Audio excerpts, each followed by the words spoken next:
SP is the mana bar of the Persona games and is a core mechanic of Persona 5. SP is used for damn near everything you can think of in combat. Attacking, healing, applying buffs, debuffs, and most importantly, targeting weaknesses. Granted, there are many ways to do this without SP, mainly through items, and it'll be our only way to do these things. The only problem is these items are hard to come by in Persona 5 Royal, really forcing us to choose when it's appropriate to apply buffs and target weaknesses. SP is needed to take part in the mechanic that the entire combat system revolves around, the one more system. The whole game is balanced around SP. Not only is the combat balanced around SP, but the time management in P5 is also balanced around SP. SP is so important that the SP regen items are the rarest consumables in the game on purpose. The developers even use SP to slow down the pace of Persona 5. They balance this game to make it very hard to move on through content without SP. Or at least they tried. We'll need to get very creative if we want to make it through this run. There are only 2 rules. 1, no one in our party can use SP throughout the entire game, inside or outside of battle, unless it's required to progress through the story. It has to be absolutely necessary. I'm talking Morgana has to have a slingshot to the back of my head, forcing me to use SP. Also, I know the last time we did this, I said this. Doing this was a terrible call. This just makes the run super grindy, and if you want to do this run yourself, just use SP out of battle, please. I lost brain cells doing this. I don't really listen to anyone, even myself, so we're doing it again. 2, we're playing on the hardest difficulty, hard. Hard is more difficult than merciless because of how the multipliers work in Persona 5. I did debate this though, since we won't really be targeting weaknesses this run. Merciless would 100% be way more difficult at first, and then would become a complete cakewalk after we got a consistent way to crit. So we're sticking with hard for a more consistently difficult experience throughout the entire run. Oh, and no DLC personas and no new game plus. That's cheating. Why would you even ask that? Well, on the same page? Awesome. Before this run officially starts, I'll need to name my character. I name him after the inspiration for this run, Mash Burndead. Or in this case, Mash Burndead. You know, like song for Persona 3. Burn my...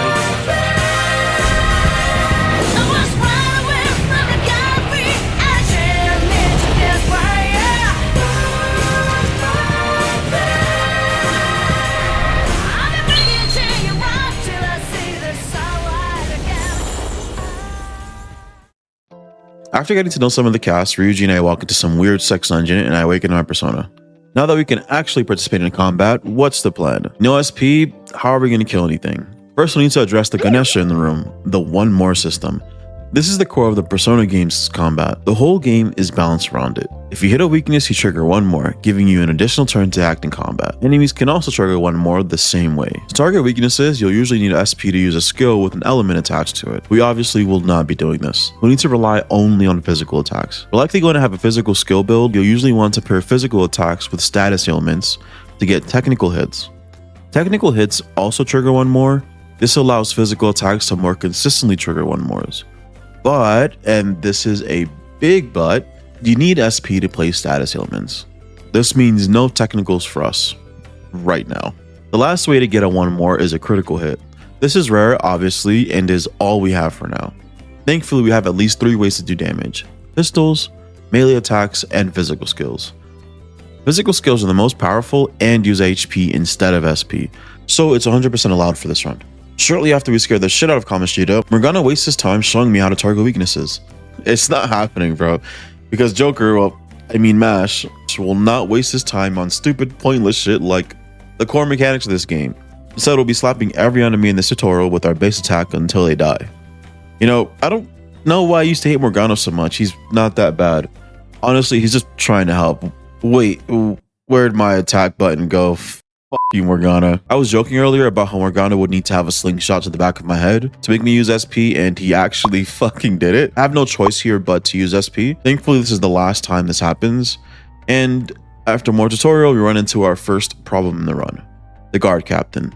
We start off using all our ammo to get him as low as possible, but he still has quite a bit of health left. There is this physical damage, which is unfortunately our main source of dealing damage. After some thinking, I remembered Agi is his weakness, and I actually picked up some Molotov cocktails. I came prepared. I've played these games before. Molotov cocktails are items that can do fire damage. After using 2 of these and some all-out attacks, we cleared him. Now that we have a full party, I spent the next few days prepping. I paid my second favorite goth girl a visit and bought a lot of medicine. Enough medicine that Takumi probably thought I was going to build an empire to rival Walter White's. We will be buying a ton of meds this run. For 3 reasons. First, because we can't use SP to heal inside and outside of battle, medicine will be the only way. Second, I'll primarily be using physical skills to attack, which consume a lot of HP. And third, I really like Takumi. Next, we hit up the gun store. I was very deliberate with what I purchased. We can't buy everything, so we need to think this through. I prioritize new guns for everyone first, since they do a ton of damage for free. No HP commitment required. After that, I only had enough money left to get 2 weapons. I gave them to An and Morgana, since they don't have any physical skills they can use at the moment. They will mainly be attacking with their weapon. Ryuji and Joker won't need it since they'll be using physical skills, and the physical skills in this game are not affected by your weapon stats. On 420, yes, haha, very funny, we head to the palace. I basically run through the palace, and I start every encounter with emptying out our clips into the enemy. And most of the time, there's nothing left on the battlefield. But if there is, Ryuji and Joker follow up with the physical skills. Some enemies in this area resist gun damage. These guys require a lot more patience and medicine, so we try to avoid or run away from them if possible, just to not burn through our meds. We fought our first savage enemy, and he packed us the fuck up. I'll be avoiding these guys like my life depends on it, because it does. We absolutely bullied the Heavenly Punisher with our guns. I kind of forgot about this one shot though, so Ryuji didn't make it. Rest in peace, brother. Before getting to the end, I searched the entire palace. I picked up every chest and every loot item. I took out every enemy, well, every easy enemy, and I'm mainly looking for items that can do elemental damage and apply status effects. These can be obtained through chests, shadows, and can be built at the infiltration table. But for that, you need materials, which can be found in palaces. Hence why we're searching. These items will make our lives so much easier, like this fight with Bareth. I got cooked by Bareth non-stop in this palace, but with sleep vials, I can completely trivialize this fight. He goes to bed, I get a technical hit, then you repeat until he's a pile of dust. After that, I fuse slime in preparation for Kamoshida. To finish this palace, I need to take down Eligor. Without targeting his weaknesses or giving him a status ailment, this fight isn't possible.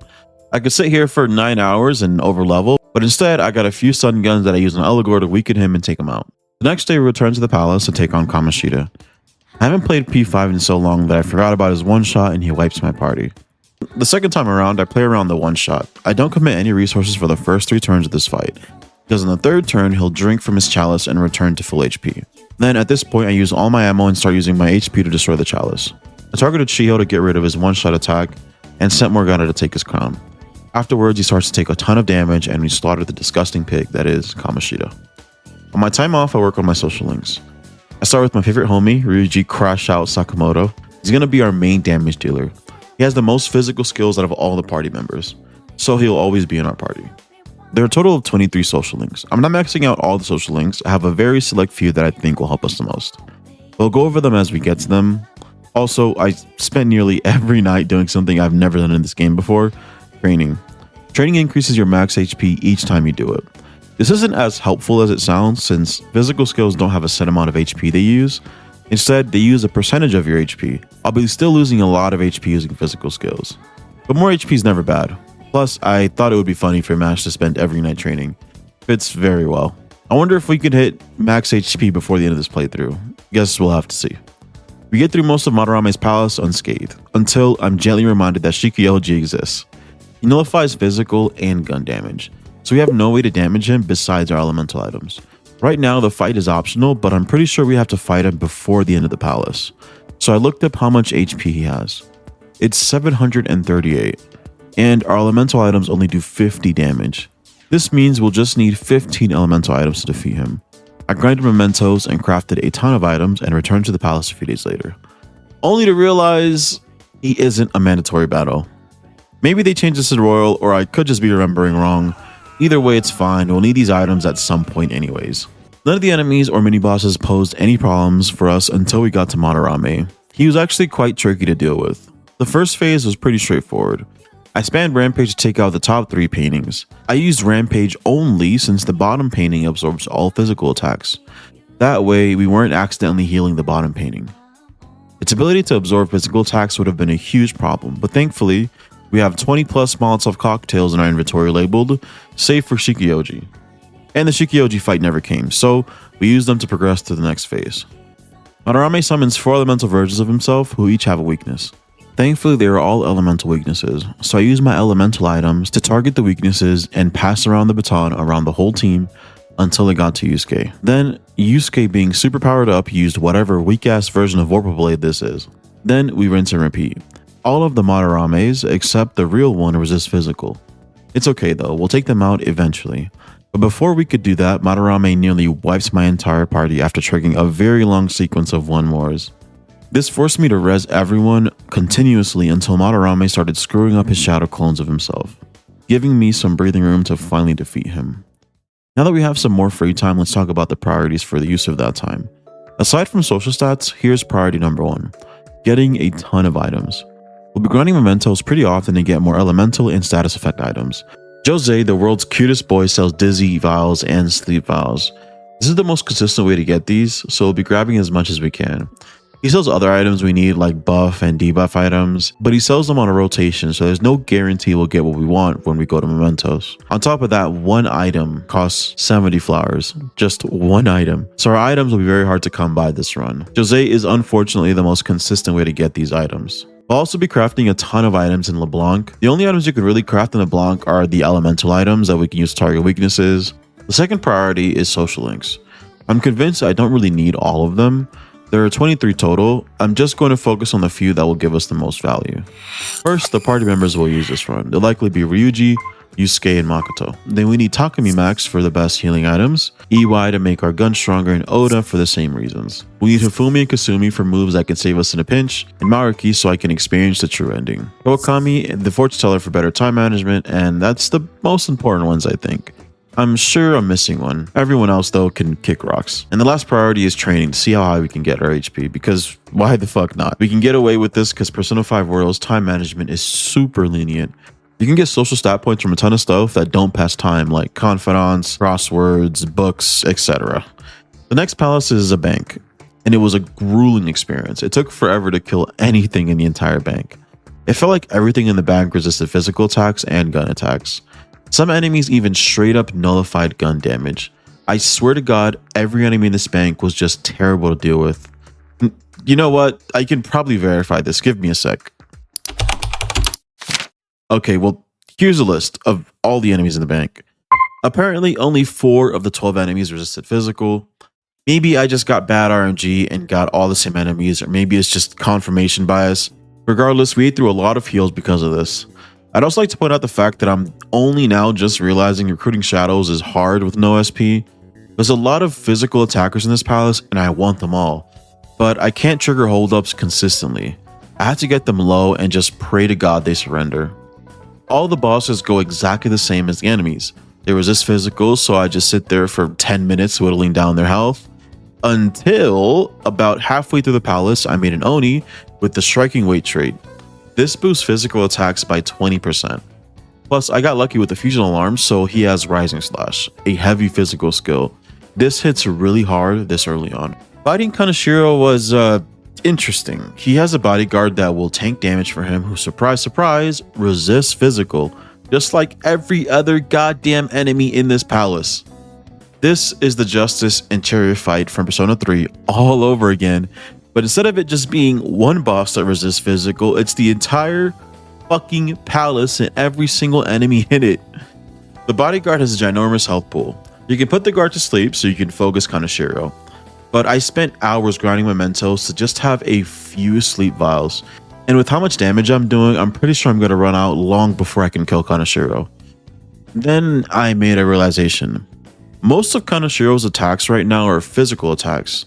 I fused Oni into a Kinki before this fight, who thanks to a fusion alarm accident now has regen 3 and naturally resists physical and gun damage. I have a shit ton of health thanks to my training on my free time, and regen 3 heals 12% of my massive health pool each turn. So what am I getting at? I can out heal all the damage I take from Kaneshiro. All the damage I was taking initially was self-inflicted from me using my physical skills. If I just attack with my main weapon only each turn instead, I'll never die, but he will eventually. Of course, my teammates will go down in the process, but after like 100 turns, we should take the victory. And we did. So yeah, strategy, I guess. All right, training check. Look at my HP. Holy shit. I've trained so much that I'm strong as fuck now, boy. So strong that I'm worried Goku will... What the fuck was that? Oh, hell no. I've heard that you're strong, so fight me.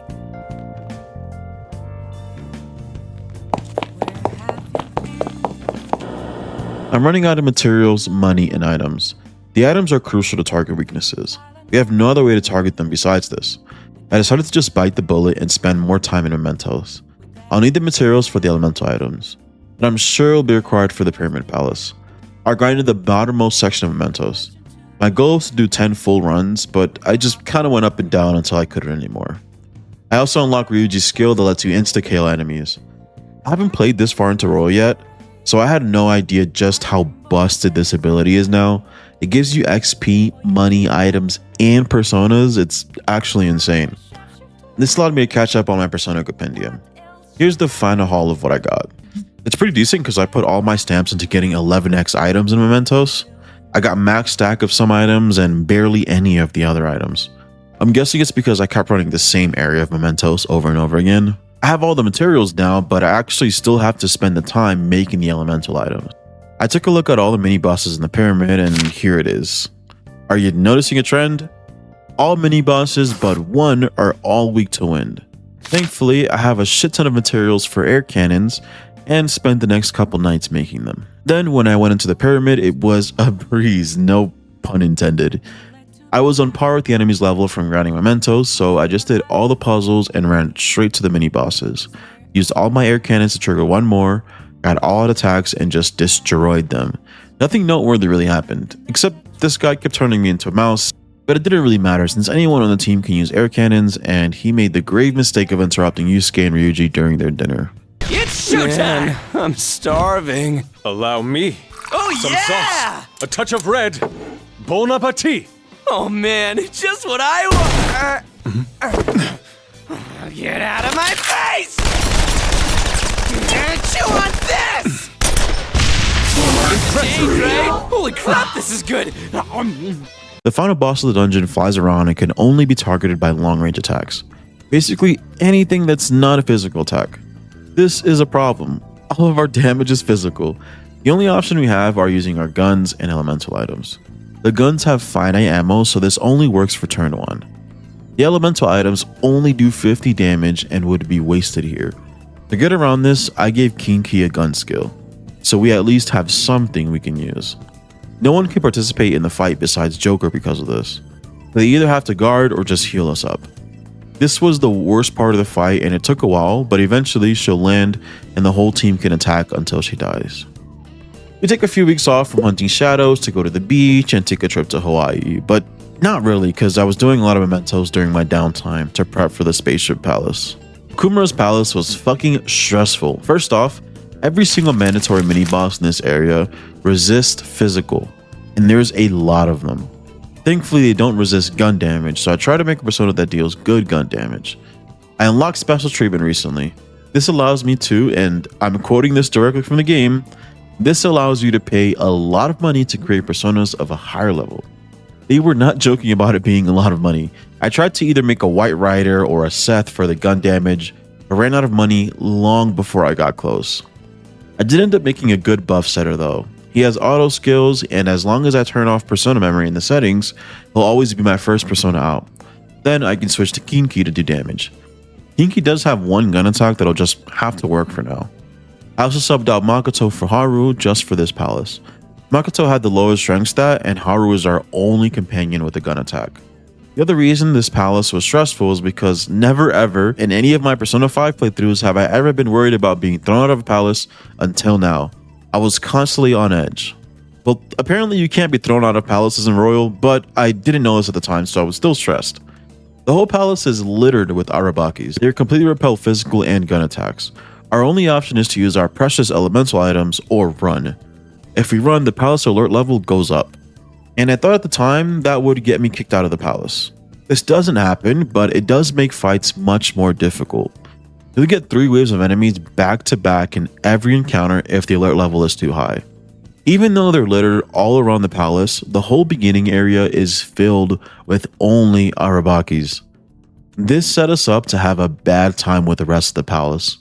I dealt with the Arabakis by using my nuke items to trigger a hold up, and then I asked them for an item.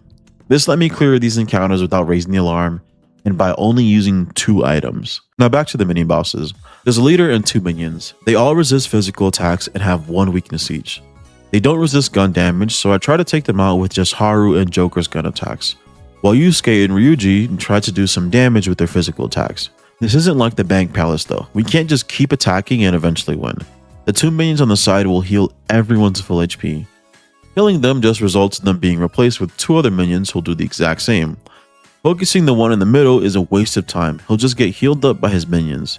I tried leaving the minions so low that they couldn't use Rakarmdra to heal, but they attack us and end up dying to counter damage, which brings in a new minion and the cycle starts all over again. We did so little damage that we weren't making any progress. 10 minutes of fighting with nothing to show for it. I used Dizzy Vials, Sleep Vials, nothing worked and I was running out of resources. The only way forward was to use our elemental items to trigger all-out attacks. I only save these items for must-use situations. We have a very little amount of items and it takes a tremendous time commitment to get more of them. Not just a real life time commitment, I mean in-game as well. I have to spend time in mementos and spend time actually crafting the items. The more time I spend doing that, the less time I spend doing other really important things like progressing confidants and social stats. If I spend all of my time getting items, I'll quickly fall behind and have a bad time. So that's why I'm stingy with the items. It kind of makes me miss my Persona 3 Reload no SP run. Getting the items I needed were a lot more straightforward in that game. Anyways, all of the other mini bosses were the exact same. I used my elemental items to get through them, and by the end of the palace, I was out of items. Before sending the calling card, I spent the next week making more items. I know Kawakami can make the items for you, but she can only make 3 at a time. So I only really used her if there was something important I needed to do, like seeing my cute little Akechi. The palace boss will send all of the mini bosses and minions we fought at us. So I'll need every elemental item. I tried to make at least 10 of each element, and I hope it's enough. The Okumura fight is finally here. His mechanics are simple. He sends in wave after wave of enemies, and we know most of their weaknesses because we fought them already. And it all went smoothly until we hit the wave of blue robots. This wave was impossible for us to complete. The way this wave works is, if one enemy dies, the rest will flee and you'll have to complete the wave all over again. You need to defeat all of the enemies at once to progress. Sounds simple enough. But at the start of the wave, Okumura will order one of the robots to self-destruct, causing them to explode the next turn. Then this causes the rest to flee. This means I have to kill all of the enemies in just one turn, turning this wave into a glorified DPS check, which we fail every time. They're all weak to blast damage, so we try to use all of our items to knock them down, but for some reason you can't trigger an all-out attack in this fight, so that doesn't matter. I tried using insta-kill items, but they're immune. My last hope was to keep trying and to pray for crits. I got somewhat lucky and almost got all the robots, but couldn't quite get everyone. And just like all the other mini bosses, they all resist physical. Joker and Haru are the only party members who have gun damage, making them the only ones who can make an impact. But it wasn't enough. I was forced to retreat and come up with a new strategy. Really the only option I have is to make a strong persona for Joker. After a lot of fusions, I was able to make Seth with auto buff skills, Endure, gun boost, and gun amp. His attacks are one-shot kill and triple down. Our last attempt took us nearly 20 minutes, and now with Seth we were able to clear every single wave of enemy in under 10 minutes. All I had to do was set Joker up. I had every member use an item to target a weakness and then baton pass to everyone until it hit Joker. And once we had the baton pass, he was able to one-shot every single wave. He was even able to kill the last big robot in just 3 turns, ending Okumura's reign. After that, I spent more time in mementos, increasing Seth's stats. I really think his build is great and can carry us through many future fights. So I spent a good amount of time building him up. Increasing stats in Persona 5 Royal is not very straightforward though. You have to wait until you cause a fusion alarm and then purposely cause an accident when strengthening your persona. It took some time, but I got a lot of stat points I was happy with. With Okumura down, Haru officially opens up as a confidant. You mean a chicken fried this rice? Haru gives us the ability to start planting. In the LG Persona 5, she could only plant SP items, which is totally useless to us. But in Royal, they added 2 plants that can provide charge or concentrate. They double your next physical attack and magic attack respectively. So I made sure to plant earth beans and harvest them every 3 days. This is nowhere near as good as Persona 3 Reload's plants where you can get stuff like Marukaja, but charge is still good. In fact, charge is so good that combining charge with baton passes lets Seth kill nearly everything in the casino palace in a single turn. I figured if my party members can't do much damage, then they could just set Joker up to take everything out himself. Turns out spending all of that time in Mementos increasing Seth's stats was really worth it. Seth made short work of every enemy and mini boss in the palace. The only exception were these annoying little Rongdas that repel physical and gun damage, so the only option I had was to chip away at them one at a time with my items. But in every other fight, I felt like fucking Seto Kaiba, the way I was pulling up with my dragon, fucking everything up with the palace, and then leaving in style. Go, Blue Eyes White Dragon, eviscerate them.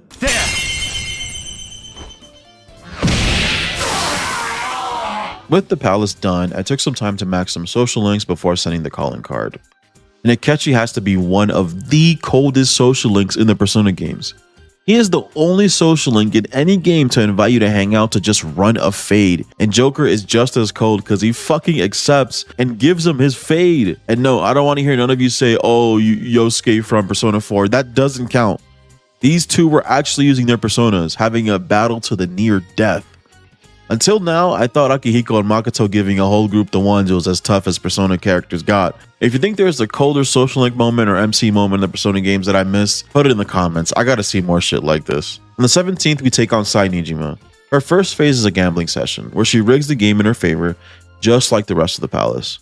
It took me a while to figure out how she was cheating, but eventually I noticed some glass that caused us to lose the bet every time. We sent Makoto to destroy the glass, knocking out Sai and triggering the next phase. In this phase, Sai will spin the roulette and will take on the affinity of where the ball lands. In this case, it was fire. She'll attack with fire attacks and will resist everything that is an opposite of her element. In this case, it's ice. She's not weak to ice, she just doesn't resist it. She resists everything else, including physical and gun damage. The strat here is the same. Joker does all the damage while the team supports him with their items. Team supports Joker through buffing Joker, debuffing Sai, applying charge to Joker, and healing. Once Sai is low enough, she'll start to only do almighty damage and won't resist everything anymore, allowing Joker to do max damage and take her out very quickly. Shido's palace was terrible. I hate this palace, and it has nothing to do with the enemies in this palace. Here's a list of the mini bosses. Not a single one of them resists physical or gun damage, so it's free smoke for everybody. Everyone's getting beef with a side of fries. It's 4th of July and guns are buy one get one free. They're getting fades and the barbershop is running a half off sale. You get the point. Seth is cooking everything in this palace with no problem. So why do I hate it? Everything in this fucking palace looks exactly the same. I'm constantly lost, and if I have to do one more fucking mouse puzzle, I'm going to crash the fuck out. And I did crash out like 5 times and had to legitimately take a lot of breaks in between each stupid ass mouse puzzle. How the f do I get through this bullshit, bro? I'm gonna myself. The only battle worth mentioning here was Akechi. I was disappointed at first because we stacked all our buffs and debuffs and then 2-tapped him, but thankfully he has a second phase and his second phase got much more interesting. He has a huge health pool, can use Makara and Tetrakarn, deals my favorite cheese attack, Brave Blade, and actually targets weaknesses. Let's deal with one problem at a time, yeah? Makara Karn is completely irrelevant for us since we don't use magic, but Tetrakarn is a bit of a problem. For the uninitiated, these skills are a glorified "why are you hitting yourself" technique. They repel one attack back to the attacker. The strategy here is just to use our least impactful attack to break Tetrakarn. So I put 1 bullet into him and then we're free to attack him again. Most of our party has high counter, which has a 20% chance of reflecting physical attacks. Brave Blade does around 500 damage and will 1-tap all of our teammates. But when we get lucky, high counter triggers and they get to live another day. Plus, Akechi slaps himself with 500 damage. Joker, after neglecting most social links and training all year round, has 952 health, so he's fine. Akechi can use Bless and Fire attacks, which is a problem for Seth and Yusuke. To counteract this, we put our own Makara Karns onto Joker and Yusuke. The items that do this are sold at Takemi's for pretty cheap. We have a lot of them since we haven't really needed them until now. Those are all the only problems Akechi poses, and we're not dealing with his problematic attacks. We have time to buff ourselves, go on the offensive, until we finally defeat him. The fight with Shido caught me off guard. I don't know what I was expecting, but it wasn't this. At first, he completely repels physical and gun attacks, basically making all of our personas useless. He can take damage from elemental attacks though. This is the exact scenario I have been stacking up my items for. Each item only does 50 damage, and this is a flat damage each time. It's unaffected by buffs or debuffs. What I'm trying to say is it took for fucking ever to get through phase 1. I put this footage at 5x speed to see if I can fit it all while I was explaining the mechanics of this fight, but it still only covered about half of the first phase. Then in his wings form, he can take physical damage, so we completely plow through it and move on to the pyramid phase. I wish I could tell you the mechanics of the pyramid phase, but Seth hit him so hard I never got a chance to find out. After this phase, Shido drops his Shadow Companion and decides the only way to finish this fight is with straight hands. He doesn't resist anything in this phase. The only issue is he uses Heat Riser very often. This lets him one-tap almost anyone in the party while he barely takes damage himself. I prepared for this though. I have Kaja clears from Takemi's clinic that nullify the Heat Riser. Without Heat Riser, he's a baby and we end up bullying him. He doesn't like that though, so he opens the 4th inner gate, Gate of Pain. Then uses Heat Riser and Charge. This is a disgusting combo. I know Charge doubles your next physical attack, so I put Physical Ointment on everyone in the party. He uses Heat Wave next and gets all the damage reflected right back at him, ending this phase in just 1 turn. For his last phase, he singles out Joker for a 1v1, but he didn't know Joker has that blue eyes on him and gets destroyed. I feel like if I was him and I had to pick a single Phantom Thief to fight, I probably would have picked like Haru or Morgana. Definitely not Joker, bro. He's wildin'. We reached a very important date in this run at 1224. On 1224, Morgana's social link is max. This means that we can fuse Futsunishi, which means we can fuse Yoshitsune, the single strongest physical attacker in the game, aside from DLC personas. Yoshitsune has At Pupil, which doubles her crit rate, and can learn Hasutobi, one of the strongest, if not the strongest physical attack in the game. But we don't have levels for it yet. We attempted earlier in this run to fuse Yoshitsune, so most of the fusing is done. But even with that progress, it still took us 1.3 million yen to finally fuse Yoshitsune. I also discovered some cool interactions while fusing. I learned that there are actually 2 ways that you can use buff and elemental skills without using SP, which would technically be allowed within the rule set of this run. I won't be doing this because one can see this as dancing on the line of the rules. I have no problem doing this if I have to, but I don't think we do. The first way is through Alice's trait called Just Die. This makes the SP cost of all insta-kill attacks 0. This can be inherited to other personas, but it works really well on Alice already. This is completely useless for boss fights and is mostly for farming XP, I'd say, so not really necessary. And then Athena's trait makes all skills cost no SP or HP during a 1 more. So I could just land a crit or use an item to target a weakness, and then use skills to get some strong elemental damage in, completely for free. Athena is a DLC persona, so we can't use her, but there's nothing stopping me from inheriting her trait to another persona. I'm not going to do that either, but if I have literally no other choice, I'll keep both of these tricks in my back pocket for now. The depths of Mementos was straightforward. None of the enemies resisted physical, and Yoshitsune hits really hard. There was nothing that posed a problem for us in the entire dungeon. There was then time to make the climb up to the Holy Grail. There were some enemies that we genuinely could not defeat. At the top of the list is Abaddon. He nullifies physical and gun damage. Plus, he has no weaknesses and can't be insta-killed at all. The only way to defeat him would be to use all of our items like with Shido's first phase. I had literally no choice but to run from them. We had to fight a few angels before fighting the Holy Grail. They all have similar mechanics. They fully buff themselves, use charge, and try to go for one-shots. We make short work of them, but I started to realize a problem. Our healing items aren't cutting it anymore. Our health pools have drastically increased as we have leveled up, but our healing items have stayed the same.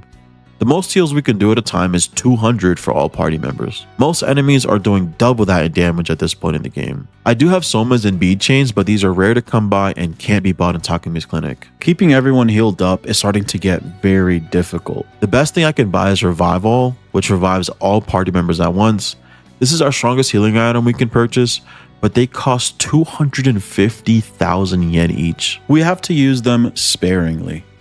The first phase of the Holy Grail was very easy, it just required some patience. I had to make sure to not use any of my resources until Makoto cuts the threads attached to the Holy Grail. The threads heal the Grail non-stop, but once the threads are cut, we're free to throw all our attacks to the Grail until it is defeated. We only need to start worrying once he transforms. In his transformation, he pulls out 6 guns that let him attack 6 times.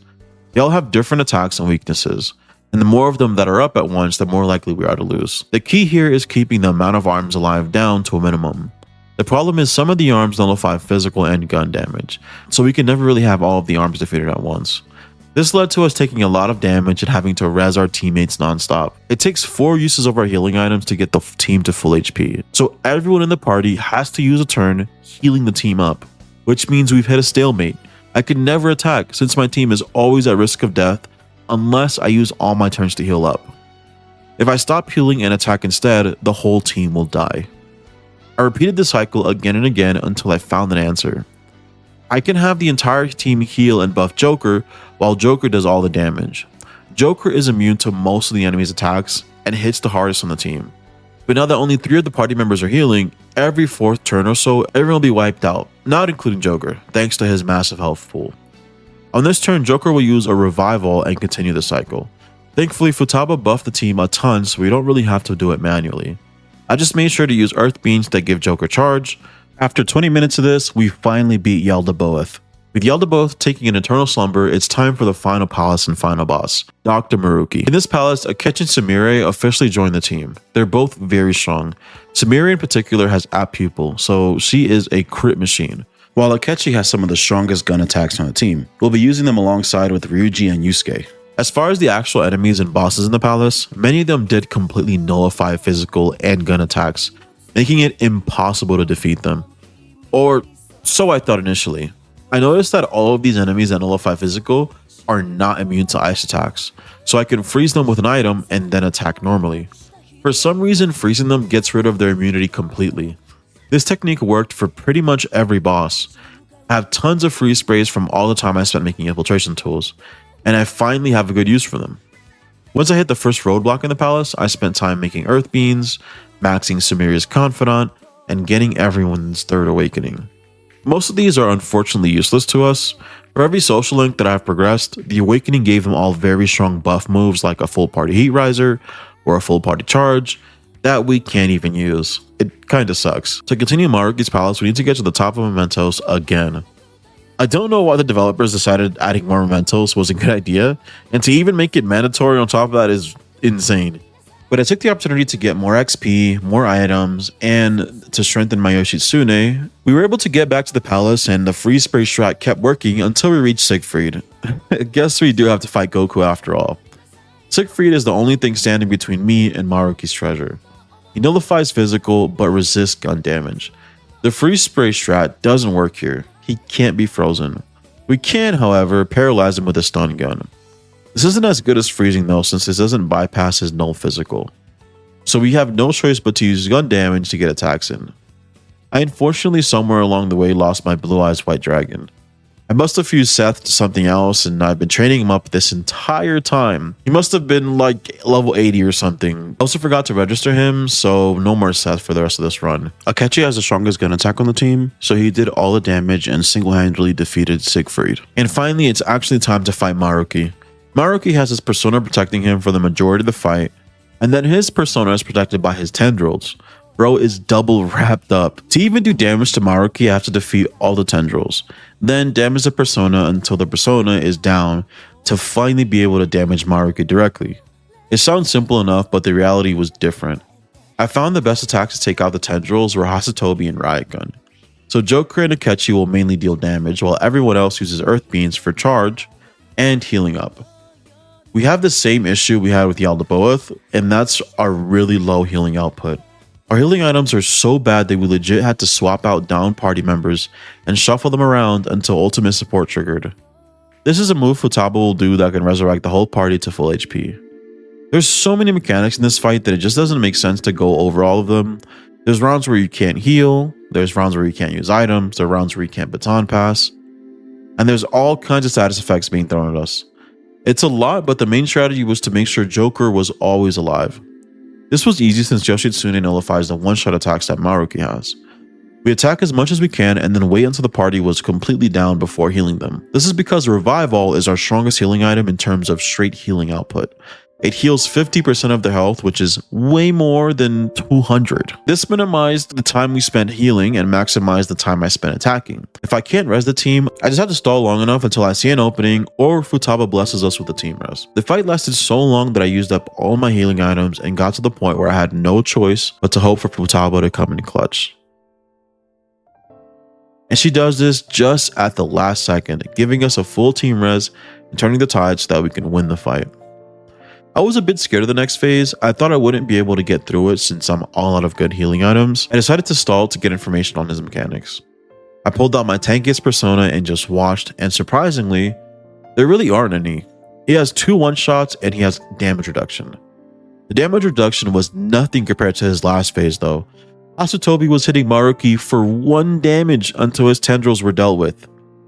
I swapped out to Yoshitsune to see how much damage I could do, and the answer was a metric fuckton. 2 Earth Beams and 2 Hasutobis was all it took to end Maruki's final phase, proving that you don't need SP to complete Persona 5 Royal. I'm Eldian Devil, you're worthy, you're beautiful, and I'll catch you in the next one.